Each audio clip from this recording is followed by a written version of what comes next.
Cara a Cara, con los periodistas Pablo Latapí y Marcos Arana.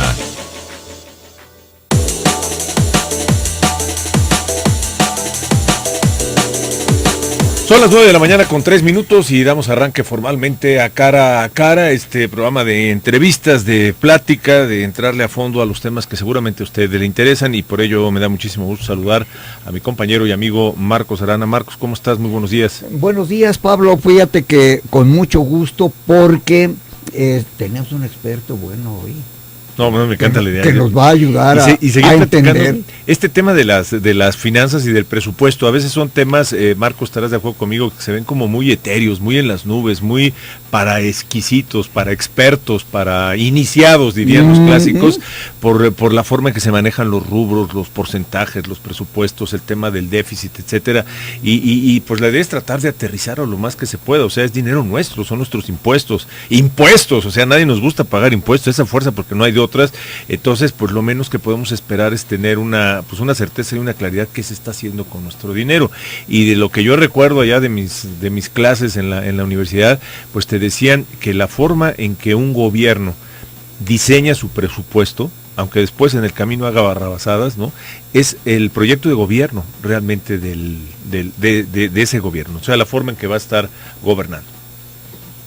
Sí, pues mira, en este caso yo diría que no es tan importante la recaudación del dinero como su buen uso, porque oye, son buenos para cobrarnos, pero malos en muchos aspectos para aplicarlo. Y que es la parte más dolorosa, ¿no? Entonces no se vale que el contribuyente haga fila para ir a pagar y a la hora de la hora vea en productos, servicios, inversiones y todo lo demás que no funciona. O las famosas comitivas estas llenas de camionetas rimbombantes, de guaruras y de etcétera, para el señor, la señora y el señorito. Pero en fin, vamos a entrarle al tema del presupuesto, que es lo que nos ocupa. Las amigas. Y hasta las amigas, las amigas.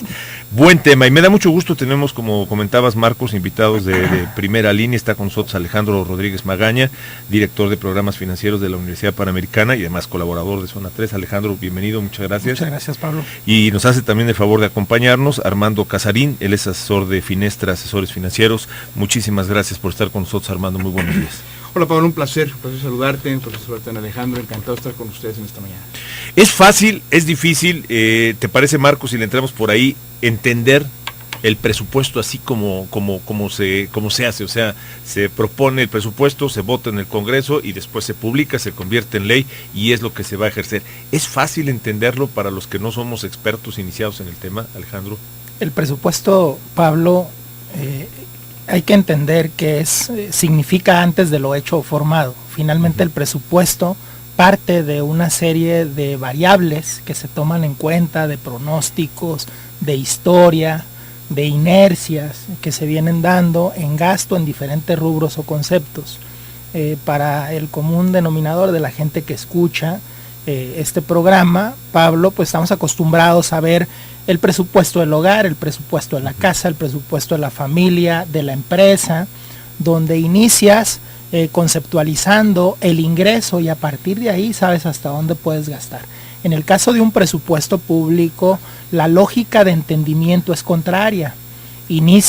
Partes de definir cuánto vas a gastar y luego partes a definir cuánto va a ser el ingreso proveniente de los distintos medios de ingreso que tiene un Estado, ¿no? Impuestos, derechos, aprovechamientos, incluso participaciones del presupuesto federal.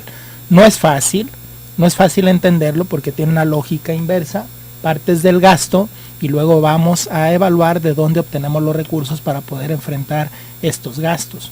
Además de que no terminamos de tener claro qué es una operación de gasto corriente y qué es una operación de inversión, ¿no?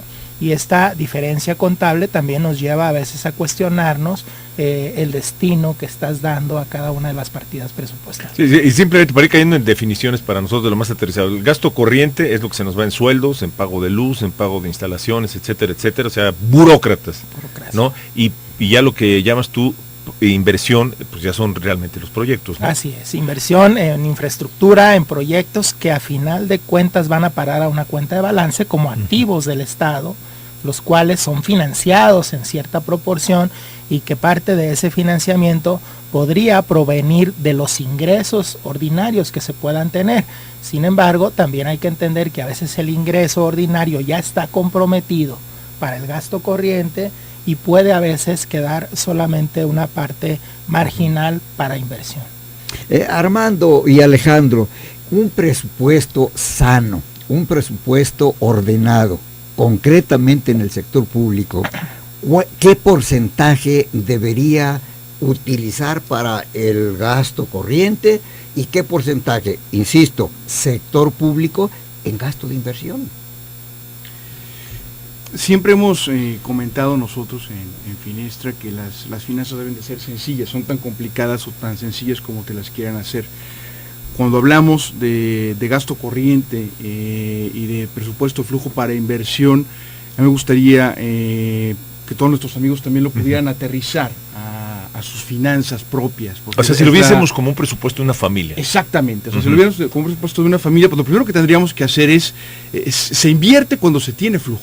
Sí, la inversión es el dinero que está trabajando para nosotros. O sea, flujo es tener dinero, ¿no? Tener realmente un dinero que puedo destinar a trabajar, que puedo destinar a generar más utilidades, siempre y cuando yo ya haya previsto que mi gasto corriente puede ser cubierto, ¿sí?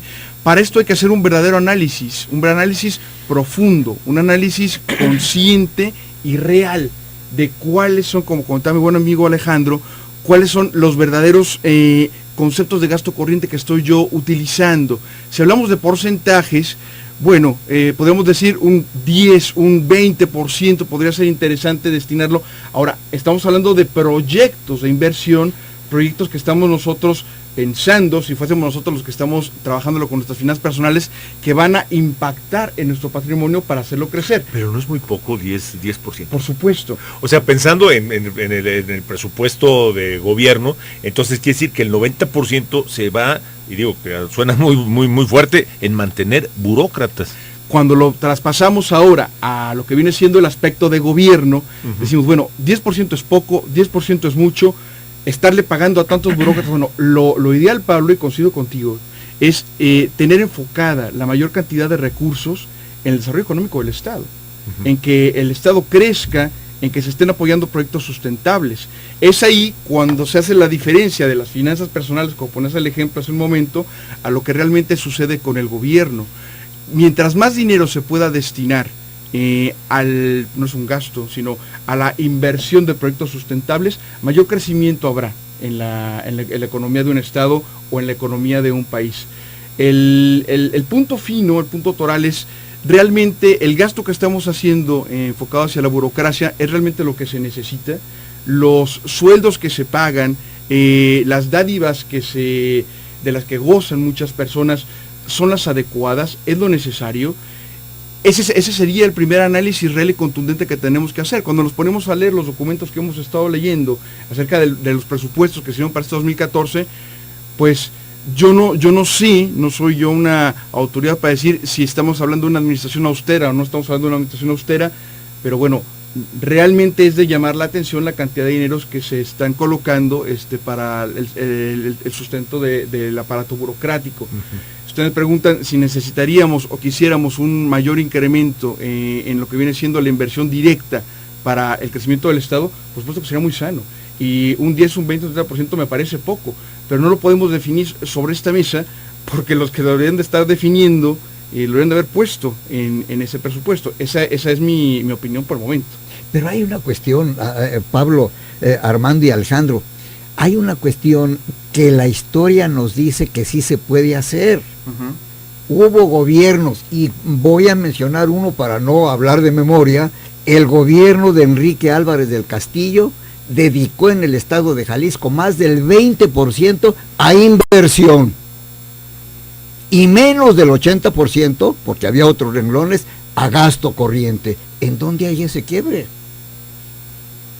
En finanzas personales se habla de destinar un 20% de tu ingreso a un plan de ahorro personal para el retiro, para jubilarte, para tu tranquilidad cuando llegues a una etapa de vejez, ¿no? de ese ahorro se puede dar por diferentes mecanismos. Uno de ellos puede ser gastando menos de lo que te ingresa, o destinando una partida de gasto que se llame ahorro para el retiro, y destinando ese recurso de tu presupuesto de egresos a una cuenta de inversión, como bien se nos ha asesorado en finanzas, ¿no? Pero hay ocasiones en las que el ingreso es insuficiente para el egreso que tienes, y entonces tienes que recurrir al endeudamiento. Y el endeudamiento es sano, es bueno cuando está debidamente planeado, cuando está medido, cuando las condiciones bajo las cuales te endeudas son atractivas, ¿no? ¿Qué es lo que buscan los estados y municipios? Cuando los ingresos por impuestos, por derechos, por aprovechamientos no son suficientes, pues buscan mecanismos de endeudamiento. El tema es hacia dónde canalizas ese endeudamiento, porque la deuda debe de canalizarse en este sentido a inversión de infraestructura que potencialice la actividad económica del Estado. Es decir, que de alguna manera te endeudas, comprometes recursos futuros, pero el beneficio marginal que vas a obtener con estas inversiones. Y que debería ser transitorio, ¿no, Alejandro? Y no una forma de gobernar, o sea, porque hoy en día el famoso déficit y cubrirle con deuda, o sea, cuando tienes menores ingresos que tus gastos, ¿no? Y cubrir esa diferencia siempre solicitando préstamos, pues en una economía familiar truenas en 5 años, ¿no?